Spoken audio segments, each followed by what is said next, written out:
I am well aware of the fact that you've been in sessions all day long. So I want to do what my good friend Jimmy Baldwin says, and I want to hurry up and take my time.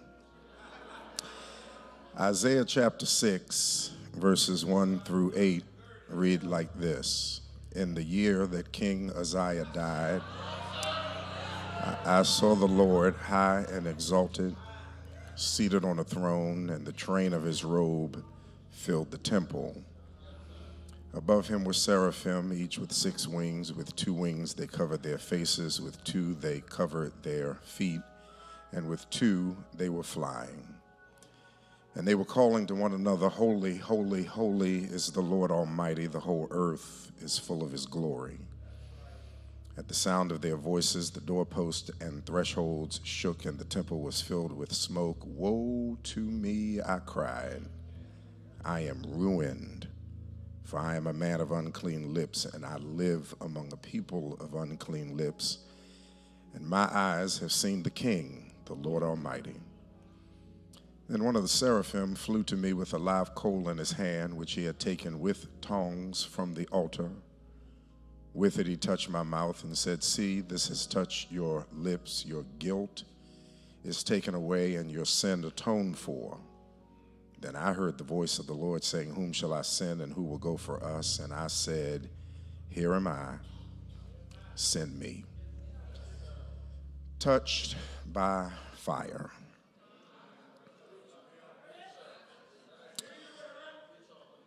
Dr. Sarah Chin had performed thousands of surgeries in her stellar 15-year career. Her hands, they say, were steady. They were precise. They had saved countless lives. She took great pride in her skill and in her reputation as one of the hospital's top cardiac surgeons. But on that particular Tuesday morning, everything changed. She was scrubbing in for what should have been a routine procedure when she noticed something that made her blood run instantly cold. On her dominant hand, barely visible but unmistakably there, was now a slight tremor. Not the kind of tremor you noticed while drinking coffee, not the kind you noticed while signing papers, but certainly the kind that could mean disaster when you're holding a scalpel near somebody's heart. And for the first time in her luster career, Dr. Chin stepped back from the operating table. She told her team as an excuse to escape performing that particular surgery that there had been a scheduling conflict. And she then gracefully stepped to the side as she watched another surgeon immediately take her place. That night, she sat in a car in the hospital parking lot, and her testimony is she wept uncontrollably, because the hands that she had trusted completely, the hands that defined her identity and purpose, so she thought, were now failing her. Well, the next morning brought the neurologist confirmation, early stage essential tremor, manageable with medication for now, but her days of intricate surgery were numbered. As she walked out of the appointment, Dr. Chin felt completely undone. Everything she thought she was, skilled, competent, indispensable, now crumbled in one instant. But as God's providence continued unfolding over the following months, as she transitioned into teaching and mentoring young surgeons, she testified that something unexpected occurred. Her students now didn't just learn techniques for how to perform surgery. They then testified they learned human compassion. Her own vulnerability had made her more human and more approachable. She found herself having conversations now about topics surrounding fear and failure, finding purpose beyond performance. The tremor that she thought would end her career had actually refined her career, transforming her from somebody who simply fixed hearts to somebody who now touched souls. And Dr. Chin later said, I thought my steady hands made me valuable, but it was when my hands shook that I finally learned what it meant to heal. Sometimes what feels like our undoing is actually our remaking. And sometimes what exposes our inadequacy becomes the very thing that prepares us for our true life's calling. In Isaiah chapter 6, we meet a man who thought he knew who he was. That is, until he encountered the holiness of God. And what happened to him in that encounter was not his destruction, it was his transformation. He was literally touched by fire. And everything changed for him and those God would use him to prophesy to in a city caught between superpowers like a small boat caught in a hurricane. King Uzziah had just died after a remarkable 52-year reign, leaving behind a prosperous but a spiritually hollow nation. The Assyrian war machine was grinding westward, swallowing kingdoms like a wildfire consumes dry grass. And into this moment of national anxiety and national uncertainty, a young prophet named Isaiah, possibly in his 20s, likely from Jerusalem's aristocracy, receives a vision that's going to reshape not only his life, but the entire trajectory of God's people. What Isaiah experienced was not a dream, it was not a metaphor. He experienced what we would know as a theophany. He uses that word ra'ah to see, and it suggests that he saw with startling intensity. It means he didn't just glimpse God, he was overwhelmed by the blazing reality of God's divine presence. The temple setting is not by accident either, because this is where heaven and earth intersect, where the invisible God made God's self known in ways that shatter all human categories. And it was there that Isaiah has his vision. He encounters what is best described as untouchable holiness. He knows he's in the presence of someone among him, but separate from him, we would say he's in the presence of the holy. But this isn't mere difference, it's transcendent otherness that creates this chasm between the finite and the infinite. And there, when Isaiah hears holy, holy, holy, he's not hearing just a pretty hymn sung. He's hearing the declaration that he confesses nearly destroys him.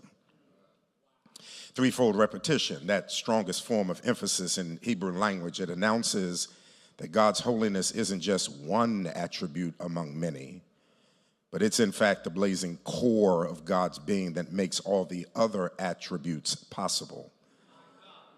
God revealing God's self like this creates for the prophet a crisis. Isn't that a conundrum? That to be in God's direct presence and to be in the presence of God's holiness, and the prophet said, for me, it created a crisis.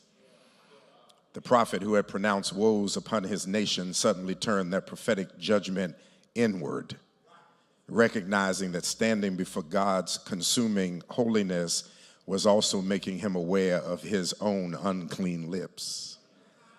The very instruments of his prophetic calling, he now says, disqualified him from the presence he now beheld, leaving him undone and awaiting utter destruction. And so what was his response? Woe is me, I'm ruined. He uses language typically reserved for death pronouncements. I'm ruined. He literally felt himself coming apart at the seams in God's presence. Isaiah recognized that his fundamental capacity for relationship with God and others was now contaminated. This wasn't false modesty. Isaiah is not fishing for compliments. He's not searching for encouragement. He's standing before absolute holiness, and for the first time, perhaps, he sees himself with devastating clarity. God's holiness revealed the prophet's hidden brokenness. He was a spokesperson for God who could not speak purely. He was a messenger whose message was tainted by his own moral compromise. And so what was God's response? God's response to his prophet was, Isaiah, I'm going to touch you with fire. The Lord's reply to Isaiah's self-condemnation came through a seraph-bearing flame from the altar, searing the prophet's lips with the same holy fire that symbolized God's consuming presence. And instead of consuming the prophet, God's holiness becomes the instrument for the prophet's healing. This detail matters enormously, brothers and sisters, because even the seraphim, and I know you heard it when I read it, even the seraphim being of fire themselves could not handle the coals directly. And it's why the text says they had to retrieve them with tongues. That means this wasn't no ordinary fire. It was consecrated flame from God's altar. And this touch of the prophet's lips or life was intentional. It was purposeful. It was providential. It was contact to consecrate this man for what God wants to come out of his mouth. This wasn't an accident. This is what I would describe as a deliberate act of God's grace. The coal that should have destroyed Isaiah's lips instead purified them. The fire that represented God's holiness, which should have consumed him, it instead cleansed him. This, to me, is the prevailing paradox of each of our ministry pilgrimages. The very thing that exposes our unworthiness becomes the means of making us worthy. It's the authority given to us to preach in the gap, surrounded by these very complex and threatening times we live in. It's already been laid out for us. It's the constant amidst all the flux and change taking place so rapidly around us. And the angel announces your guilt is taken away.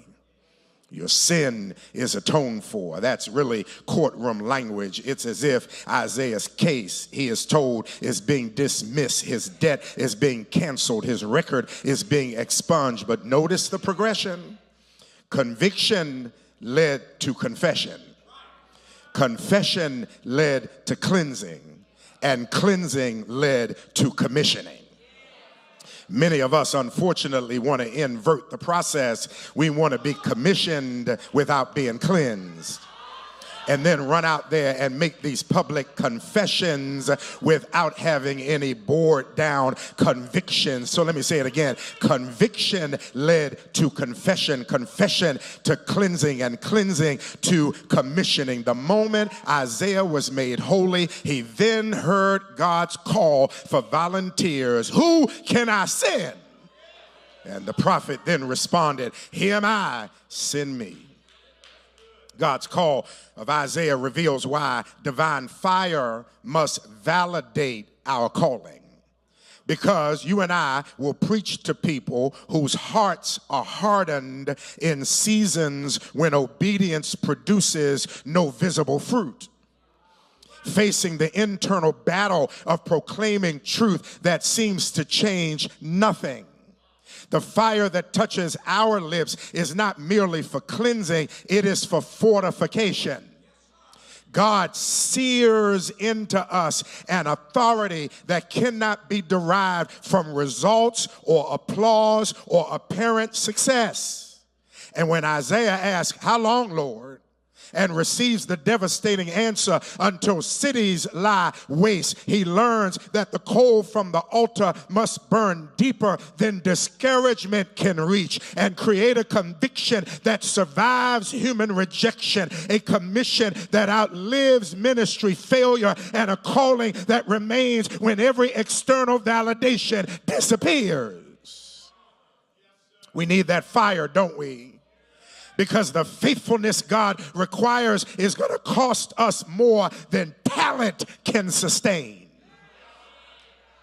The fire reminds us that the faithfulness of God requires more than training can endure, more than natural passion can survive, more than likes and friends can engender. Only what God has burned into us through holy encounter will remain when we stand before hostile crowds and speak truth to power, when we stand and minister in barren seasons and the soul-crushing weight of obedient ministry that often bears no immediate harvest.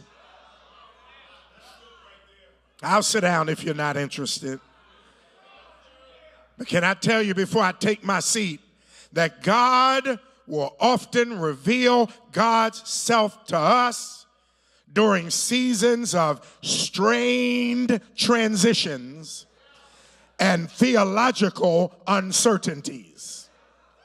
In fact, I want to posit that God's pattern of self-disclosure during periods of upheaval and theological disorientation is not arbitrary, but profoundly intentional.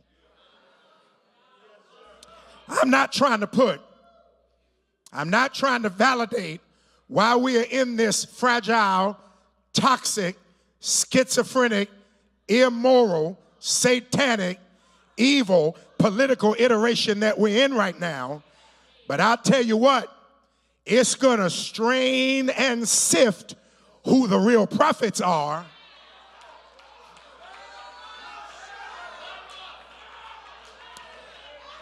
And perhaps one of the reasons that God may be allowing all of this incredulity is because it's not arbitrary, it's intentional, rooted in both the nature of faith and the architecture of spiritual formation.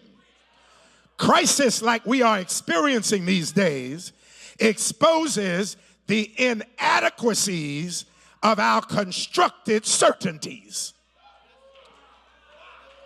We just cannot stand in these pulpits and hand out all these promises, declaring all these victories, prosperity and elevation that we're all going to win, while there are people we are preaching to who haven't received a government subsidy check in more than 40 days. When King Uzziah died, Isaiah lost more than a political leader. He lost the stability of a 52-year reign that had provided economic prosperity and provided national security, and the rug was pulled out from under him, but it had to be in order for him for the first time to see God face to face.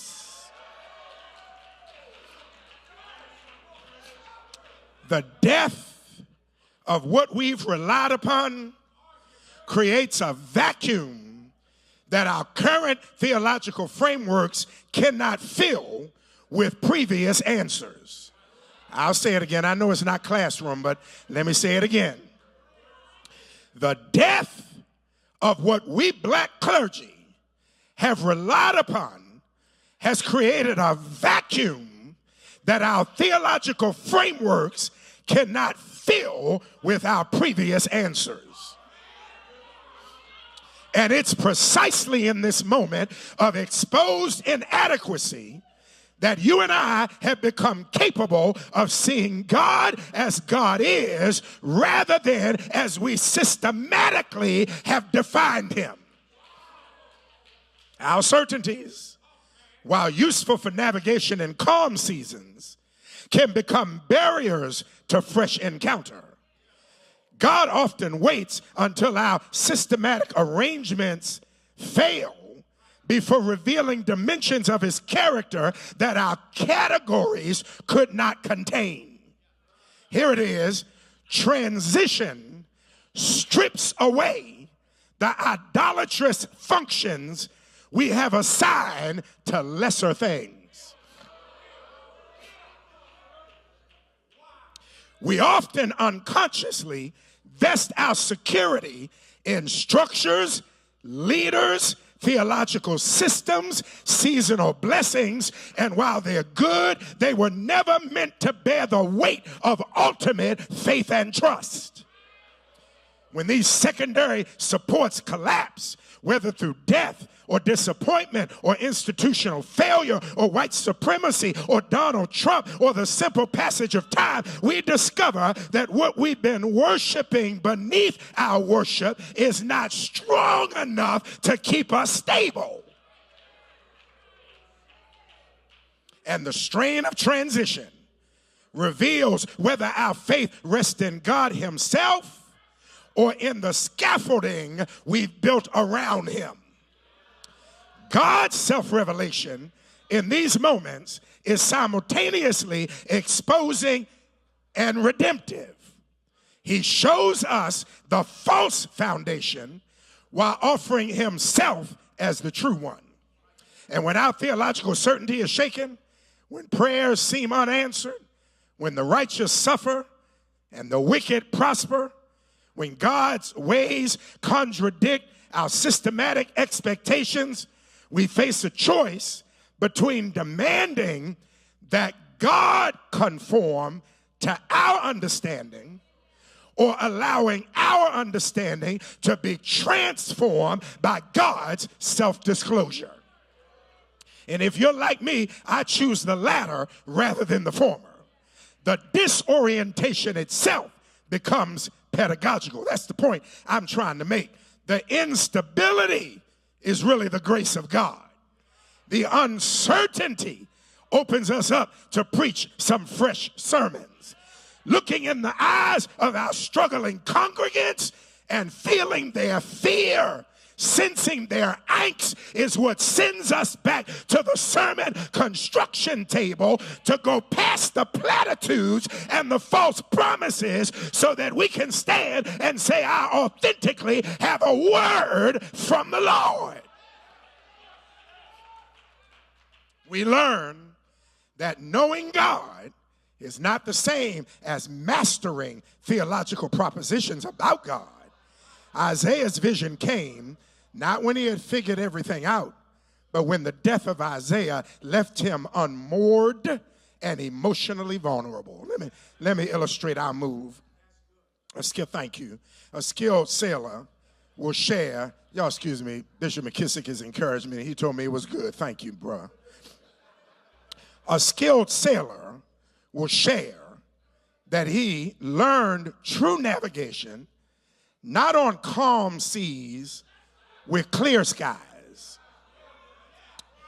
but during a storm that knocked out all of his electronic equipment.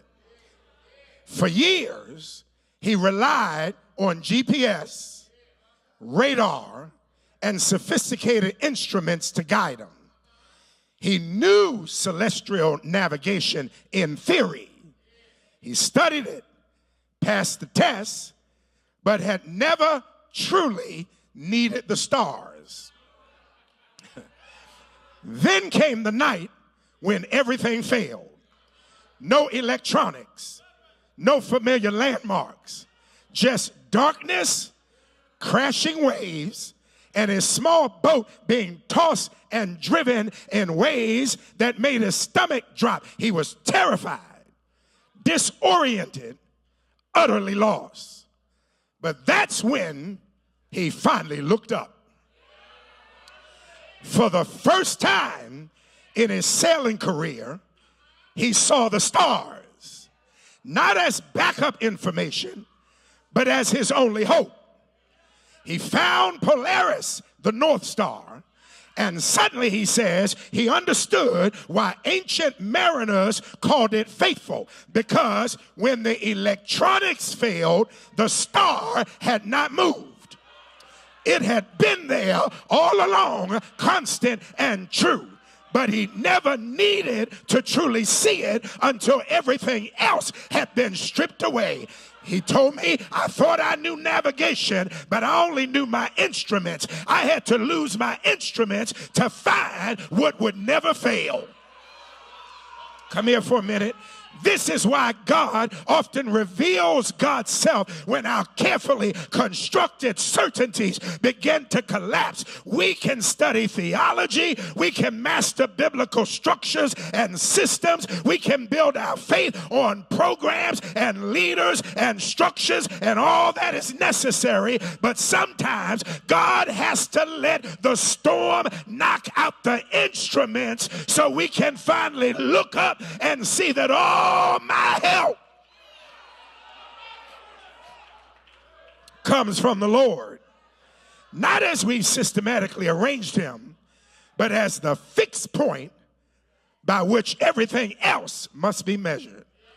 The disorientation is the point I'm trying to make. I'm going to move. The disorientation then is not punishment. It's the necessary condition for discovering what has been constant all along.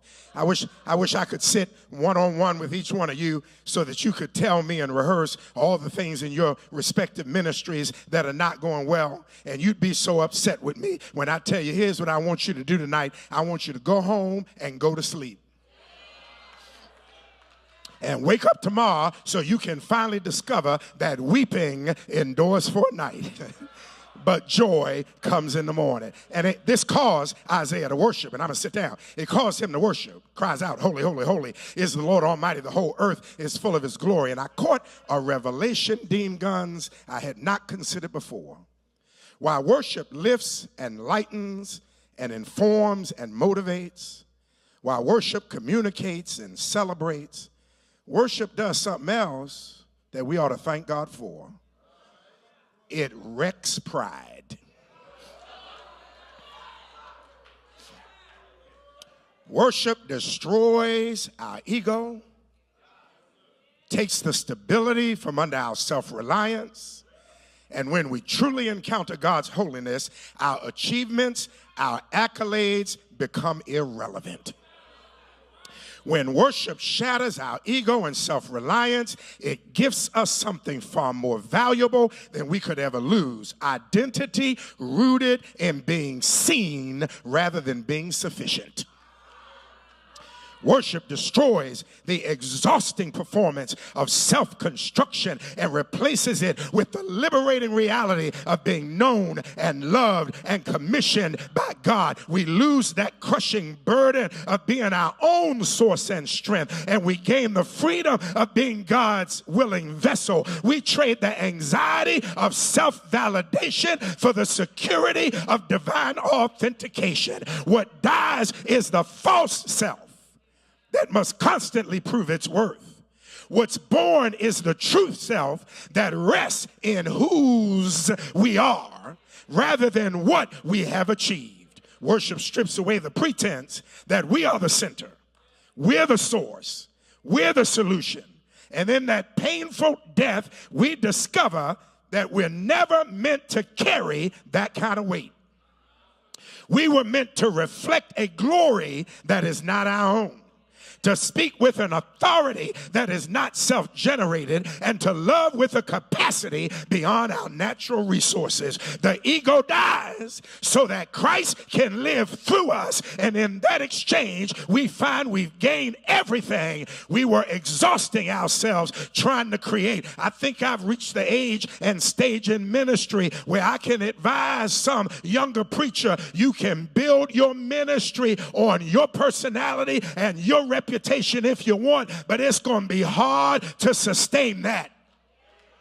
And I can testify that you'll get to a midway point in your ministry career where stuff will happen, whether by your own doing or without you even being knowledgeable of it. And you've got to treat it as a gift come from God, because God is trying to strip you of the weight of self-reliance so that you can recognize it's still his church, it is still his ministry, and you are still his preacher.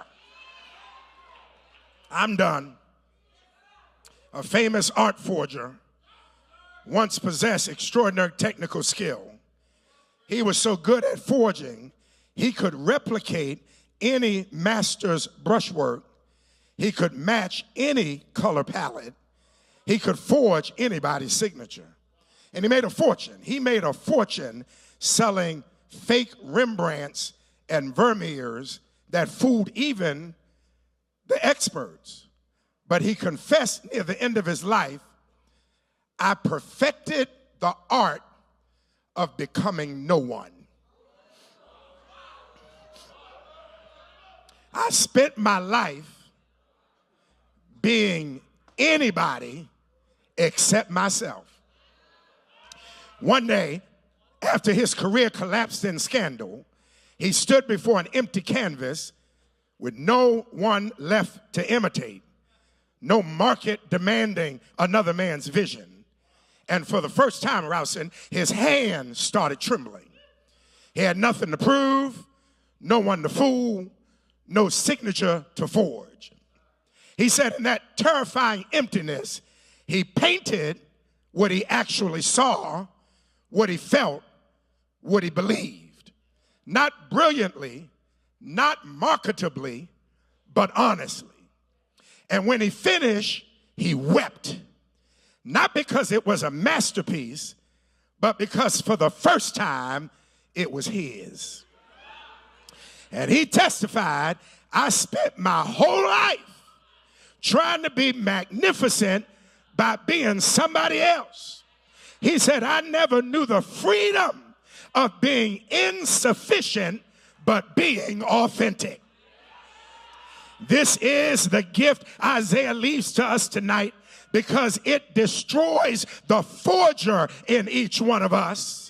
The self that is on stage to perform and to imitate and to pretend towards sufficiency, and births the artist that creates from a source beyond themselves, free to be exactly who God made you to be. And can I tell you, all of us can go around imitating the National Baptist Convention hooper or the Church of God in Christ prophet, but what you can do is build yourself a pretty good ministry if you can stand in your own authenticity and use your voice and let the Lord set your tongue on fire with his word. Do I have any company here tonight?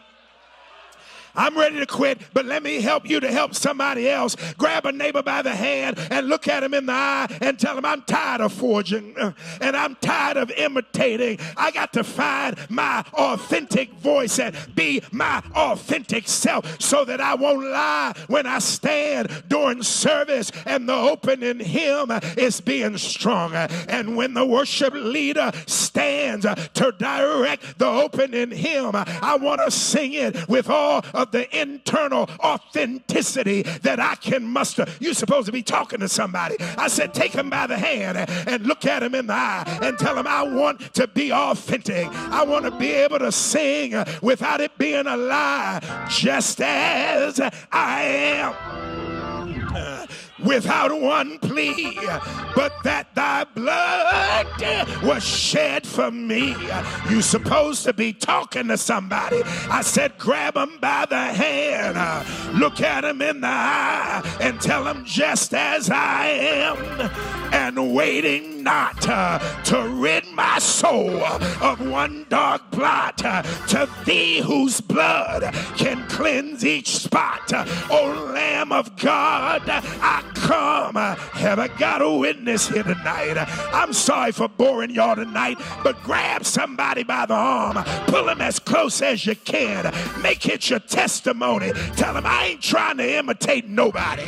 I'm not trying to duplicate anybody. I just want to stand behind the sacred desk, crack that Bible open, and preach a while and give God the best sermon that I can, so that my congregation can offer God the best praise that we can offer. Can I get 50 of y'all to toss your head back, open your mouth, and give God the most authentic praise you can muster, and thank him that he called you, your voice, your body, your mind, your tongue, your effort, your gifts, your talents, your mistakes, your dreams, your visions, your aspirations, your goals, your connections. Say yeah.